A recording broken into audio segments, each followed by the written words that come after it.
Hi, everyone, and welcome to the Money Magnette podcast, Ronal Shah. So, today we'll be discussing the topic Being a Great Entrepreneur is a Spiritual Journey. So, tell us a little bit about your background, your story, why you do what you do, and what you do in the world. So, our listeners can get to know you, then we'll jump right into the show. Yeah, absolutely. So thank you very much for having me on the show. So I'm from the UK, as you might be able to hear in my voice. My background is quite international. My parents were born in East Africa, and my ancestry is Indian by background. So I have quite an international background.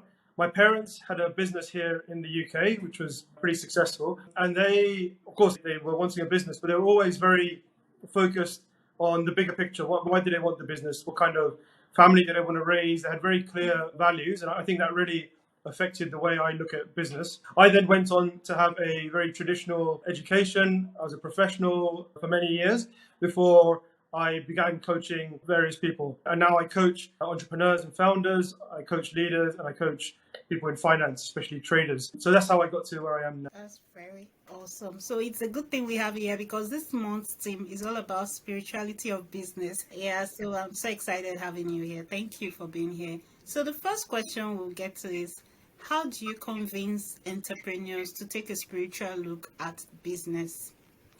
How do you tell them? Yeah, so actually, I've been learning how to do it. When I first used to say this, it used to immediately get a lot of resistance. Entrepreneurs are like, yeah, whatever, how do I make money? And that's fine, I understand. There's a business to be run. So the way that I now do it, and it's very effective, is actually I let the person come to me. They'll have some particular problem. Maybe it's with their staff, maybe it's with operations, maybe it's with getting the products right. So I start very much in the actual business and start working on the business as a consultant, helping them with the specifics of the business. But what always happens is after a few conversations, it stops being about the business and starts being about the entrepreneur themselves. There's actually something that I feel resistance to. The entrepreneur will say, there's something I feel resistance to in my way of approaching this. I'm a bit scared, I'm unsure. And that's when you start going, okay, we have to go inside and start working on the inner part, inner wisdom of the person. And from there, as we go through that, as we go through what could be termed a healing process on the inside, that naturally leads to a process where they start thinking about the bigger picture and thinking about what is this all about, why are they even doing the business. And so we move from a very specific problem that they come with all the way through to a spiritual journey. And then once they've made that link, then it's very easy to continue keeping in that mindset. Yeah, that's so awesome. And I find that to be true even in my own personal life. Like when I tell people, okay, this is how I go about things, they don't listen. But when they come seeking, when they come asking for the solution and you tell them, okay, this is how, at that point, their spirit is open to learn and see how other things can work for them besides what they already know. So I always like them coming to me to, just like you said, before I can explain this aspect to them. Thank you so much for that. So what is spirituality to you? What is it all about? Yeah, that's a good question. Obviously, everyone has maybe a different understanding of spirituality. So the first thing I will say is I do distinguish it from religion. So religion may be more ritual, it may have a specific belief system, which is all, I don't have a strong stance. Everyone's very free to believe what they want. But spirituality for me it's more about the individual's connection to the world, to other people, to nature, to general existence. And I find that in Japan they have in Japanese Zen they have a term called satori, which I think captures this quite nicely. So satori is saying that when we move past our ego, when we move past our fear and pain, when we are just there, our true self, that is automatically connected to the universe, the spirit, and that's what I mean by spiritual. So just to be clear, that's what I particularly focus on. Yeah, I agree with you on that because a lot of people tend to put spirituality as religion, but it's really not that. Because miracles happen in every religion, miracles happen everywhere. So it just means that spirituality is your connection to everything and everyone. Because God is essentially in everything and in everyone, if you want to put it that way. Like the entire universe is God. For those of us that think about God in that light, I think that it resonates with what I believe in. So I totally agree with you. Thank you. So The third question I have for you today is, can you be successful and spiritual at the same time? Is it possible? Is it Mm. real? Some people think if you have to be spiritual, you have to go deep down into it and forget every other thing.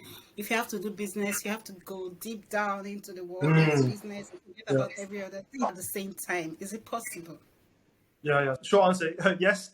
Very possible. Actually, you've done a healthy way. Both aspects Yeah. can very much reinforce each other. That you can serve your purpose in this world, creating the business that you want to create, and actually be spiritual. So my own personal journey with this is potentially a bit interesting. When I was younger, when I first had my first professional job, which was in finance, um, I saw how the people in finance, this was about 20 years ago, how the people in finance were reacting to people who talked about their spirituality or their alternative kind of beliefs. And it was pretty negative. They might say something in front of them, they might wait until they're away and say, what a weirdo, what a hippie, these kind of things. And then in the spiritual organizations that I would go to, it would be the opposite. It'd be like, if you talk about, I work in finance, it's, oh yeah, you're ruining the world, you're so materialistic, and these things. So I actually began with almost these opposite worlds. I was actually scared to talk about either one in the other world, even though they're both part of me. I want to be successful and I'm very spiritual, and yet I would be very careful about how I would discuss both of these things. So that's how I began. And then over the years, I was less and less inclined to compromise this. I started being more open about both of these, sometimes with some resistance, but I build my Yeah. resilience. Because it's true. Yeah, you know inside that it works. So what would end up Yeah. happening is I would go, okay, I'm going to be authentic. For me, it's more important to be Yeah. authentic than to play the game. But what then actually happened is when I got to a certain point, I started realizing, hang on, the more I am in my spiritual practice, so moving past my ego where I can, I'm still on the journey, but when I move past my ego, when I can be more present, when I can be more in the moment, which is a very spiritual sets of activities, then my trading, my leadership, everything would improve. And people could feel it, even if they didn't say it, they could feel when I was coming from that authentic spiritual place. So I thought, at least in one person, in me, these can go together. So that was a moment of awakening for me to realize that actually these two can actually reinforce each other. They can actually make each other improve together. Exactly, because when you stay in your authentic self and share what you know, because these principles that we believe in are things that work and we can see it working when being applied. And then you just want to share. You just have to share, find a way to express it. It might not be Mm. too in your face. You can just little tips of advice when people actually come for it. You share and then Mm. let people know that okay, this is how we do things and look at the results you're getting. So can you share Yeah. a little bit of success stories you've gotten where you applied spirituality in your business and it really marveled you and you knew that this is it? Okay, I believe this and it's working and it's true. Yeah, yeah. So actually, I'll give you a client story. A doctor came to me just to work on his. He was thinking of creating a business, and he had gone through a few sort of business consultancy processes. And he came to me and said, "Look, I've got a few business ideas here. I think this one's going to be the most profitable. This one is going to be something that could be pretty transformational." So he came, but he was very much coming from the idea, which a lot of business books tell about. Okay, assess your market, see the potential upside, look at the processes that you can create. So he came from a very kind of text. I've done an MBA, and he came from a very MBA way of looking at things. And it was fine. Mo, he's a doctor, and he wanted to start a business. He's a successful doctor, and he decided, I want to start some sort of business. And he'd spoken to several consultants, and he had some ideas, and he came to me basically saying which one of these is going to be the best one, which in his mind that meant the most profitable. So they were looking at different ideas, and we came at it from a very traditional business mentality. I've done an MBA, and it is a very MBA style. So he came at it with what's the size of the market, what's the profitability, what's the ability to create operations, all of this kind of stuff. That's all great. But I asked him, so Mo, just before we go into that, why do you want to do this? And he said, okay, I want to make some money. Okay, that's great. Why else? And then that was it. He was stuck. And I knew he would be because that's pretty normal. So then actually what we did for a few sessions was go, what is it that he actually wants to create in the world? What does he really want to create? And once we realized what we want to create, we then looked at the possibilities, and it became very clear that one of the ideas would speak to him the most. It wasn't necessarily the most profitable on paper, but it was one that actually came from his heart. It was actually really aligned with who he wanted to be. And then, so this was 3 years ago, and then he found partners, he found various government institutions that would support him, and he found a technology officer to create part of the infrastructure for this business. And because he's so personally mission driven, he's really taken it very well. So he's got over $1 million of funding. He's moving it to the sign-ups are increasing, and he's hoping to get it onto a government-supported infrastructure, which will take it to the next level, where it becomes almost mandatory for certain countries to use this technology because it helps so much. So he's an example of someone who came with very sensible, he's a very intelligent guy, very sensible idea about business.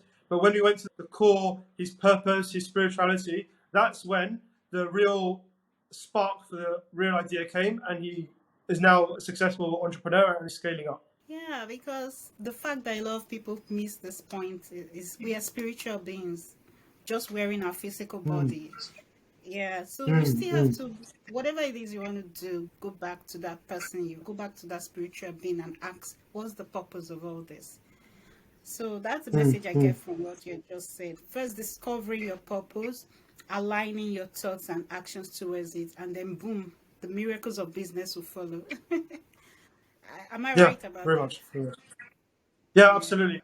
Yeah, we could say with my clients, I wouldn't necessarily say miracles of business. I'd say that resources will start to align and these kind of words. But basically, yeah, same idea.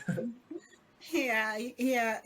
Why I call it that way? Because initially, when you go in prepared with your physical senses, you feel you're prepared, you know what you're doing. Most times you come out frustrated. I've experienced it personally. So you come out frustrated, like, why is it not working? Why is this thing not working? You don't know what is happening. What is when you now realize, oh, okay, I have to get the big picture first. What's my purpose on earth? What do I want to achieve with this? Why am I trying to do this? When you ask all those deep questions, you find out that you get on a vision that will be supported with resources, whatever it is that you need.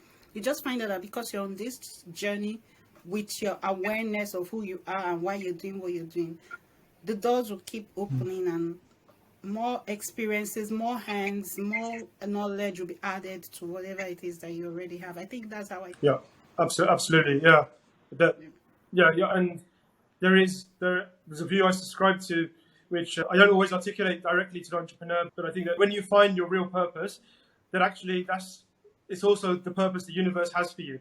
So the purpose is the universe has every incentive to support you in that journey. There's no reason for it to create Yeah, resistance ultimately, that's the because thing. you are doing what you want to do and what the universe wants you to do. So why create resistance? That's so awesome. Thank you. So, what money beliefs do you find people often have that limits them? Yeah. Okay. So yeah, so what I find is that obviously money, on one hand, is very simple. It's notes and coins, ability to pay, but what it means to people varies a lot, and it generates a whole load of beliefs, often depending on what they learned as a kid. Now, there are a whole load of things. It could be money is evil. You can only get money through exploiting people. If I have too much money, I'm going to have too much problem, and all these kind of things. But what I find with entrepreneurs in particular, the two that are the biggest are fear of failure and fear of success. Strangely, these two, fear of failure and fear of success. And That's sometimes true. people will even have both, which really makes difficulty. And so what I find is that with fear of failure, I think this is pretty obvious to most of your listeners, that you think that, okay, I'm going to put my risk out there, I'm going to do something, I'm going to step out into the world, and it could all go wrong. And if that all goes wrong, then what does that mean about me and these kind of things? So that's the fear of failure. Fear of success is almost the same. I go out there and maybe I make lots of money, maybe I have a big impact, but what does that mean Pressure about gets me? worse. Yeah, yeah. So these are two things, and the fear of failure usually people are aware of. So there, it's more about what healing processes can we potentially use to clear that up, to Yeah. understand what's going on there. But fear of success is one that's often hidden. People will often find, oh, I had a good idea, but then last minute I sabotaged this, or last minute something happened that I couldn't do it, and it keeps happening. And once or twice, of course, that there is a randomness sometimes, but if it keeps happening, then obviously there's a pattern. And actually, what they would do is unconsciously create a situation which will stop them being successful, so they don't have to deal with the Yeah. success. So that's a much more interesting one to do. Yeah, especially actually people who maybe haven't come from an entrepreneurial upbringing or entrepreneurial background. So they might have been given certain messages about business people or people who are financially successful from society or from their parents. So it might be very hidden in the background, but it comes up every time they try to make a success of themselves. That's so true. So what can they do to remove these limiting beliefs? What steps, what tips can you Yeah, share on so their that own? yeah, I mean I guess that in itself is a whole set of coaching. But the first thing I would say, and it might sound really obvious, but I found it really powerful, is actually to really articulate it. So rather than just going, "Oh, I'm worried about success," or actually, let's do the failure is a bit easier. I'm worried about failure. Really put it all out there. I think in one of your previous podcasts, you talk about pouring it out. So pouring it out is really, even with this, really just put everything out there. What do you think is going to happen? Why do you think it matters to you? What specifically are you worried about? What pictures do you see? What things that you think you're going to be saying to yourself? What other people are going to say? Just really just put all of that out there and be very clear what the problem is. Now, what I have found is that just by doing that, you can actually get a huge amount of insight and often realize that there are some things that are in there that maybe came from like 20, 30 years ago that don't belong there anymore.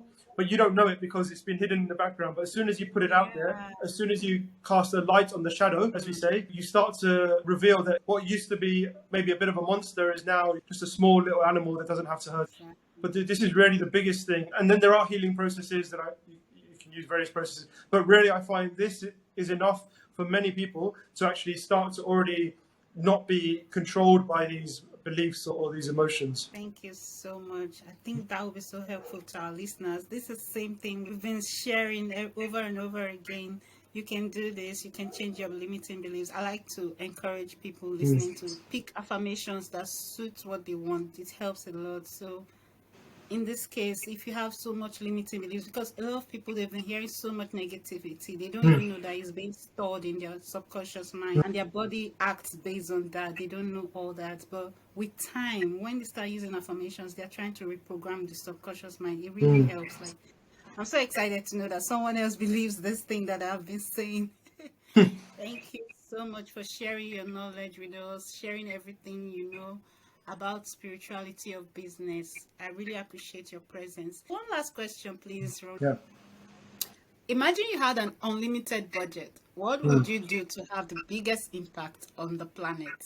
Yeah, yes. So it would be pretty much what I'm doing, I think. So first thing Yeah. is to actually have as many of these kind of conscious conversations as possible. Really start to get these ideas out there, get them talked about, get them into society. It would be what I would do first, which is what I would do now. My ultimate thing, so I'm currently writing a book on it, which hopefully is out in the summer, is something called the conscious. I'm still getting my ideas clear on that, but my background is finance, as I said, Yeah. and I believe that for all the troubles that there are in finance, there's a lot of goodness that could come from that. There's a lot of potential power there. And so I'm now getting clear on my ideas of the conscious bank.